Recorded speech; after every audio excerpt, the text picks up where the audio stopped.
Bonjour à tous, vous écoutez Servez-vous, la première chaîne de podcast spécialisée dans les services à la personne.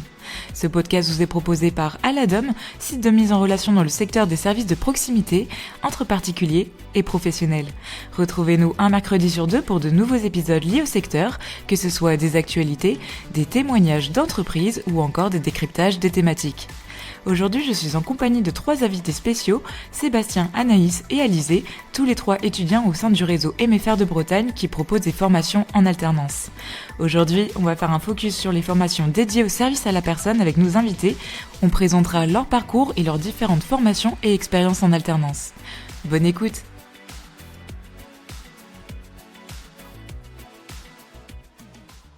Donc, merci d'être présents tous les 3 aujourd'hui sur la chaîne de Servez-vous. Donc, je vais commencer par faire un rapide tour de table. Est-ce que vous pouvez tout d'abord vous présenter et nous dire quelle formation vous suivez actuellement?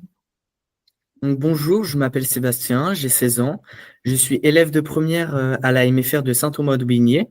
Je suis actuellement en première, donc dans la formation SAPAT, donc ce qui veut dire service aux personnes et à l'animation dans les territoires. Et je suis à la MFR depuis la seconde.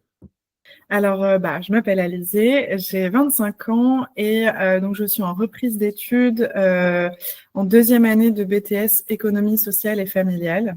Et je suis en alternance dans une association de défense des droits des familles et des consommateurs. Alors moi, je suis Anaïs, j'ai 31 ans. Je suis en reconversion professionnelle et donc également en deuxième année de BTS économie sociale et familiale. Et je fais une alternance également à Action Logement au service d'accompagnement social. D'accord, ok, ça marche. Je vais commencer justement par toi, Sébastien. Pourquoi justement tu as choisi cette filière, donc SAPAT, donc service aux personnes et animation dans les territoires? Qu'est-ce qui t'a donné envie justement de faire cette filière? Donc tout d'abord, j'ai choisi cette filière, donc la filière SAPAT, car depuis longtemps, je veux travailler dans le domaine de l'animation et le service aux personnes. J'adore le contact social avec les gens et je suis vraiment motivé pour répondre à cet objectif et pour être un futur animateur. Et du coup, plus tard, je veux travailler avec les enfants ou avec les jeunes, donc parce que cette tranche d'âge-là, elle me plaît. Et j'ai déjà validé ma formation de BAFA. Et du coup, pendant ces vacances-là, je vais travailler au stage pratique en centre de loisirs. D'accord, ok. Et du coup, là où tu vas travailler, ça va être ton stage. Donc, est-ce que tu peux nous raconter aussi, par rapport à ton alternance ou ton stage, qu'est-ce que tu as trouvé le plus enrichissant à travers ta formation actuelle? Donc, en ce moment, du coup, je suis en stage en crèche. Ok. Donc, je suis l'alternance entre les cours et les stages. Et du coup, ce qui est vraiment très intéressant et enrichissant, c'est que en cours, on est plutôt sur de la théorie et en stage, on est beaucoup plus sur la pratique et donc on est plus avec le social, avec les gens. Donc voilà. Et du coup, mes missions en crèche, donc je fais beaucoup d'activités avec les enfants. J'accompagne les enfants donc à la sieste pour manger, je prépare les biberons et je change les couches. D'accord, ok. Et pour ta formation, en combien de temps dure ta formation dans la durée? Ça va prendre combien de temps exactement pour terminer ta Euh, formation? du coup, c'est en 3 années. C'est première, c'est seconde, première et terminale. Ça marche. Pour cette deuxième question, Anaïs, je vais me tourner vers toi. Donc, qu'est-ce qui t'a motivé justement à choisir aujourd'hui cette formation en économie sociale et familiale? D'accord. Du coup, ce qui m'a attirée, en fait, c'est que l'économie sociale et familiale, c'est des métiers qui sont au cœur de l'humain. Et donc, du coup, ça me met vraiment au cœur de l'action. C'est des formations qui offrent vraiment des perspectives diverses et variées dans le secteur du social. Voilà, il y a vraiment des perspectives d'évolution et ça touche vraiment plusieurs branches. Et c'est vraiment une formation qui cochait toutes les cases concernant les attentes que j'avais dans la formation et dans les compétences que je voulais développer. Voilà. Très bien, ok. Et pour toi, Alizé, dis-nous tout. Moi, c'est un peu la même idée. En fait, j'aime beaucoup la diversité d'enseignement de manière générale. En fait, on a vraiment beaucoup de modules qui vont de la nutrition en passant par une matière qui s'appelle l'habitat-logement. On a de l'économie, on a de la gestion, on a un peu de socio, de psycho. Donc, en fait, c'est un panel d'enseignements qui sont vraiment, qui nous permettent d'avoir un bon bagage dans lequel après on va pouvoir piocher quand on sera des professionnels. Et aussi que c'est une formation où l'alternance était possible. Avec du coup un accès au terrain où on peut vraiment mettre en application ce qu'on voit en cours auprès du public, tout simplement. Voilà, après un peu cette même idée qu'Anaïs, c'est que les métiers possibles sont très vastes et qu'on intervient auprès d'un public très varié aussi, de la petite enfance aux personnes âgées, aux personnes handicapées. Enfin, c'est vraiment très, très, très large. Donc, voilà. Je ne vous ai pas demandé quelles sont vos missions principales dans votre alternance, votre rôle, ce que vous faites concrètement d'ailleurs votre temps de formation école, si c'est sur une semaine, 2 semaines, 2 semaines, 1 semaine, 3 jours. Voilà, si vous pouvez m'éclairer un peu là-dessus. Je vais commencer par toi, Anaïs.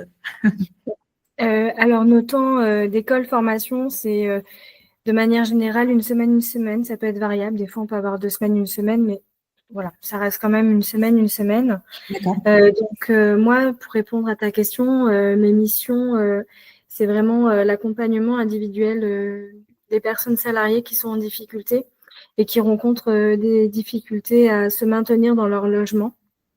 Voilà, bien sûr, ça peut impacter les difficultés financières, ça peut impacter des difficultés familiales, violences intrafamiliales notamment, mais aussi les difficultés de santé, les difficultés d'arrêt maladie, difficultés de séparation. Voilà, c'est toutes ces difficultés qui impactent le salarié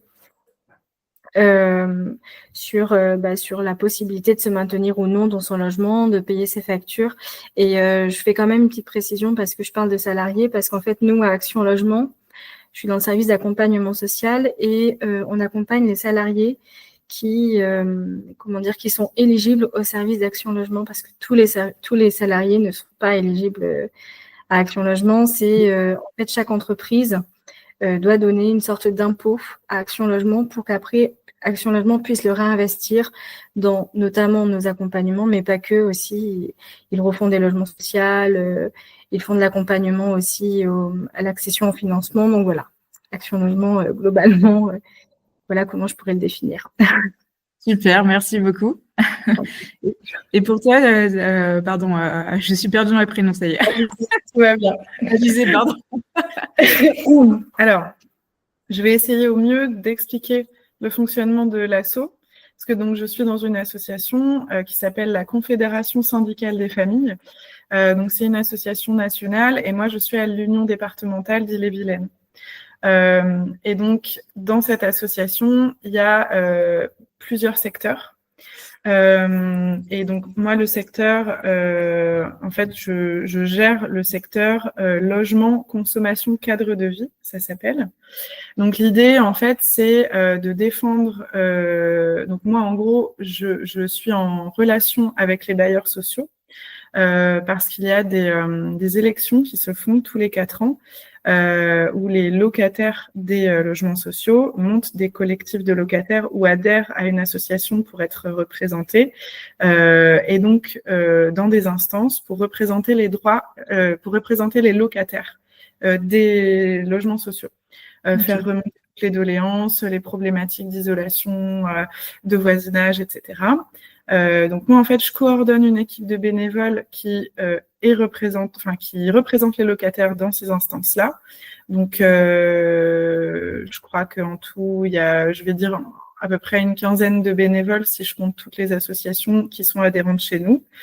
Et sur la partie consommation, je suis en relation avec la Maison de la Consommation et de l'Environnement principalement, pour faire des actions collectives, par exemple la Journée nationale des droits des consommateurs, des sortes d'événements dans ce type-là.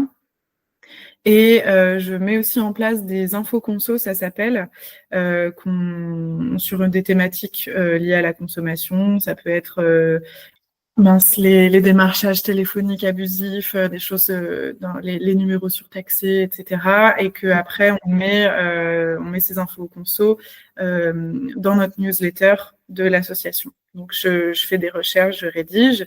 Et mon troisième volet, c'est du coup le cadre de vie. Et donc là, c'est la mise en place de projets collectifs à destination du public. Donc nous, le public, c'est des familles. Donc c'est un public qui est très large, qui ne veut pas dire grand-chose parce que ça dépend.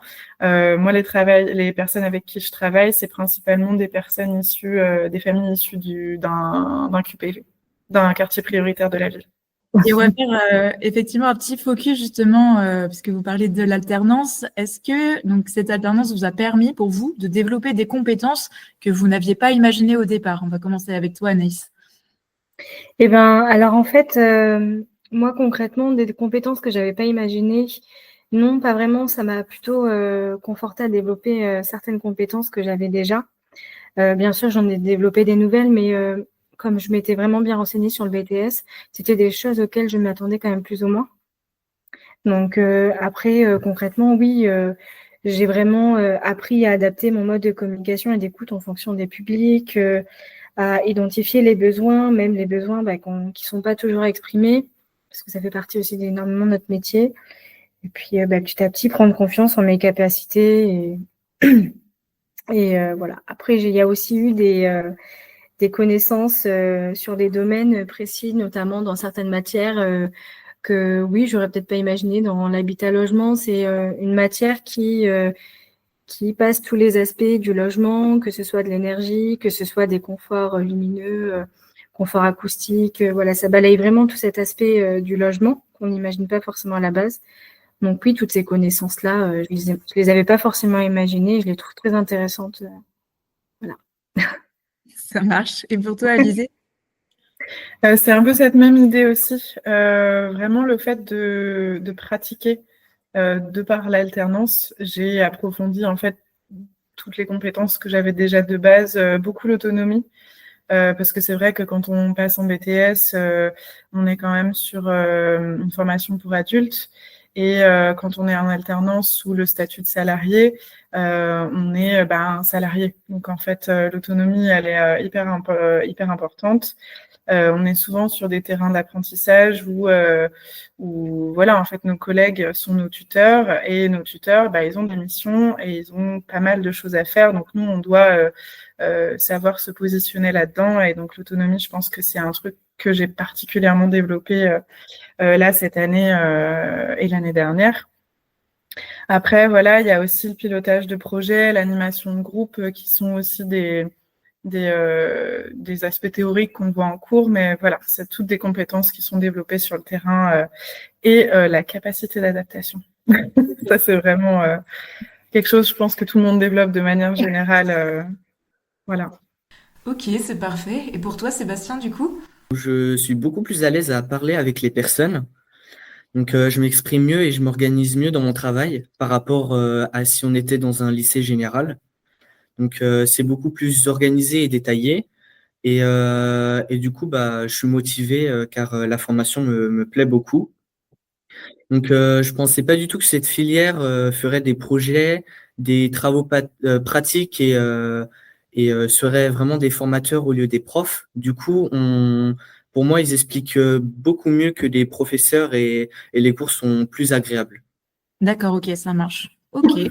Autre question pour vous deux, en tant qu'étudiante du coup en ESF, comment vous voyez votre avenir dans ce secteur? Est-ce qu'il y a un domaine particulier dans lequel vous aimeriez vous spécialiser ou vous n'y avez pas encore réfléchi? Dites-moi tout, on va commencer par toi, Anaïs. D'accord. Alors du coup, moi, effectivement, il a plusieurs branches, en fait. Donc, du coup, moi, je me laisse la possibilité d'en découvrir plusieurs, même si j'ai quand même une attirance particulière pour les structures associatives, les centres sociaux ou tout ce qui est les tiers-lieux. Voilà. Donc, globalement, ces secteurs-là m'attirent particulièrement, mais je ne m'enferme pas non plus. Je me laisse l'envie de découvrir aussi d'autres secteurs. Ça marche. Le temps de terminer déjà en plus toute l'expérience et la formation que vous avez derrière déjà. Exactement. Et pour toi, Alizée? Alors, je ne sais pas si tu voulais le dire, mais du coup, il y a quand même le diplôme d'État de conseillère en économie sociale et familiale qui est possible je pense que je parle pour nous deux là, du coup. C'est du coup la 3e année en fait qui nous permet d'avoir vraiment le statut de conseillère en économie sociale et familiale. Donc il y a cette possibilité-là. Et moi aussi, je me laisse le choix en fait, soit de continuer en dernière année, ou alors d'aller dans une autre licence si je reste sur la voie des études, et sinon de travailler tout simplement. Et du coup, si je travaille, je pense que je serai plus intéressée par l'insertion socio-professionnelle. Donc après, j'ai pas un public en tête particulièrement, mais je sais que j'aimerais bien travailler avec les jeunes adultes, les ados, ça m'intéresse pas mal. Et la protection de l'enfance aussi.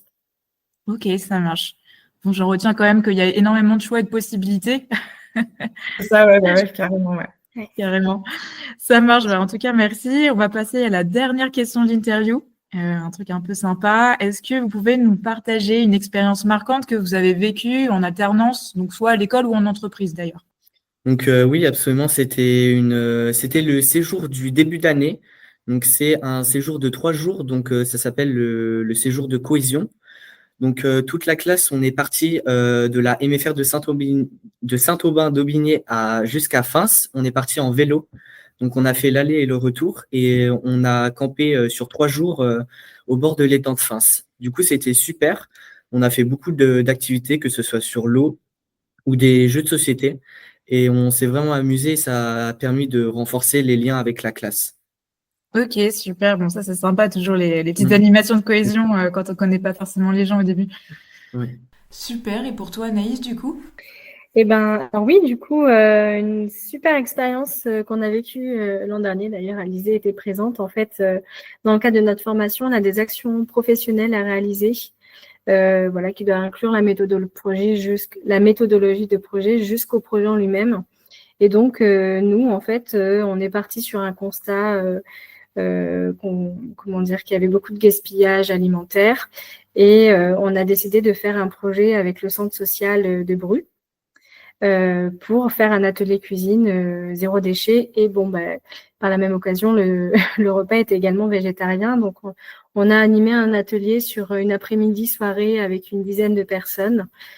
Et ça a été vraiment un beau projet sous tous ses aspects, que ce soit de l'imagination à sa réalisation. Et les retours étaient assez positifs. Et donc voilà, j'en garde vraiment un très bon souvenir, et c'est vraiment des choses comme ça que je veux continuer à faire dans ma vie professionnelle dans tous les cas. Ça marche, voilà. Très bon projet. D'accord. Et pour toi, Alizée?